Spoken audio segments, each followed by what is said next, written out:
क्या आपको मालूम है कि दुनिया की सबसे पुरानी पर्वत श्रृंखला का नाम क्या है?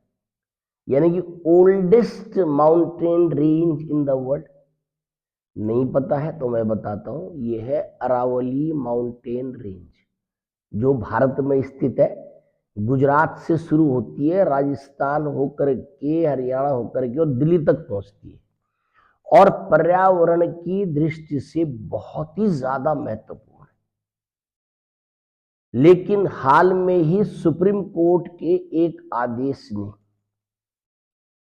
पूरे देश के केवल पर्यावरणविद नहीं, आम आदमी को भी अचंभित कर दिया है।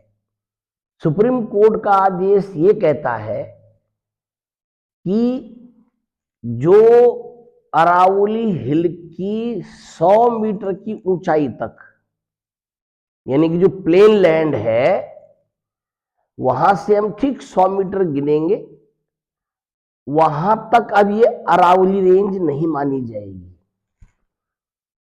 अब जो अरावली की पहाड़ियों की जो हाइट है, वो जो है 91.3% इस 100 मीटर की ऊंचाई की रेंज में आती है। यानी कि अरावली की पहाड़ियां बहुत ऊंची नहीं, यानी कि 9% से भी कम हिस्सा अरावली पर्वत का रह जाएगा। और भविष्य में अब ये अरावली की पहाड़ियां हमें नहीं दिखाई देंगी। हमारे आने वाली पीढ़ियां तो पढ़ेंगी कि oldest mountain range in the world Aravalli, लेकिन वो जब उधर जाएंगे तो उनको वहां वो पर्वत श्रृंखला दिखेगी नहीं, क्योंकि वो उसका केवल जो है वो 9% से भी कम भाग दिखाई देगा। बाकी सुप्रीम कोर्ट के आदेशानुसार, और सरकार भी इस पर चुप क्यों है, शायद आने वाले समय में सब पता लग जाएगा। लेकिन सुप्रीम कोर्ट ने जो आदेश दिया है वो ये दिया है कि अब ये वाला क्षेत्र जो है खनन के लिए, रियल एस्टेट के लिए और बहुत सारे जो कार्यकलाप डे टू डे लाइफ में होते उसके लिए खुला रहेगा। अब हमारा प्रश्न ये है सरकार से, और ये तीखा प्रश्न हो सकता है, कि जब एक व्यक्ति अपने खेत में कोई एक पेड़ होता है, चाहे वो आम का हो, चाहे वो किसी और भी फलदार वृक्ष हो या कोई और दूसरा वृक्ष हो, काटने की परमिशन जो है वो ऑथोरिटीज प्रशासन से लेने जाता है तो सालों लग जाते हैं, और बहुत सारे मामलों में तो रिश्वत देनी पड़ती है, तब जाकर के वो पेड़ काटा जाता है और वो व्यक्ति अपना मकान बना पाता है। और अगर उस व्यक्ति ने बिना प्रशासन की अनुमति के वो पेड़ काट दिया तो उसको सजा भी हो सकती है, जुर्माना तो होगा ही होगा। सरकार बोलती है साहब हम पर्यावरण के लिए बहुत ही ज्यादा सेंसिटिव है, पर्यावरण बचाना है। आप दिल्ली का हाल देख लीजिए, हमेशा अखबार में आप देखो ना, एयर क्वालिटी इंडेक्स AQI के अलावा और कुछ नहीं सुनाई दे रहा है, 400-500 से भी अधिक जा रहा है।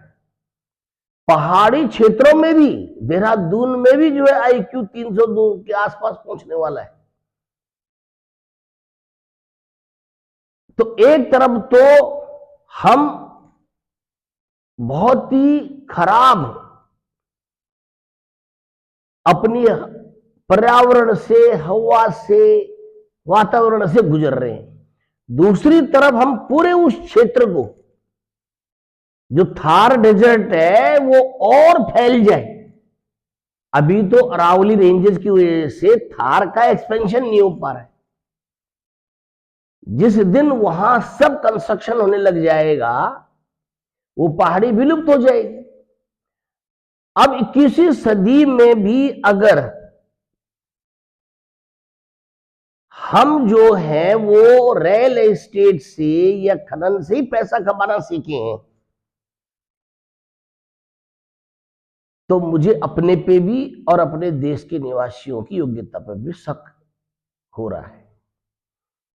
सोचो ना, इस धरती पर अगर ईश्वर ने प्लॉटिंग से, मकान बनाने से, खनन से, शराब से अगर इनकम जनरेट नहीं कर रखी होती तो हम तो भूखे मर जाते।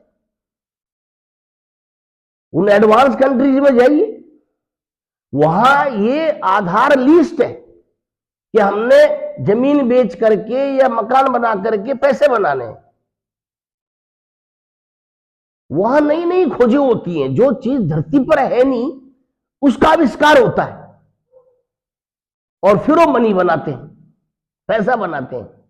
हम अरावली को नष्ट करके, पर्यावरण को ध्वस्त करके, और वहां बड़ी बड़ी गगनचुंबी इमारतें बना करके, वहां का जो मार्बल है, जो पत्थर है, उसका दोहन करके, पर्यावरण को नष्ट करके पैसा कमाने जाते हैं। कहां जाएंगे मिशन की दौड़ में? क्या करने जा रहे हैं हम? ये बहुत सोचनीय प्रश्न है। मेरी तो सरकार से भी निवेदन है, और राजस्थान सरकार से, गुजरात सरकार से, हरियाणा सरकार से, यहां तक कि दिल्ली सरकार से, कि इस मामले में वो बहुत मुखर हो जाए। और सुप्रीम कोर्ट से, माननीय सुप्रीम कोर्ट से मेरा ये निवेदन है कि वो अपने इस निर्णय को वापस ले और पर्यावरण के संरक्षण के लिए उसे अरावली की पहाड़ियों से छेड़छाड़ न करे।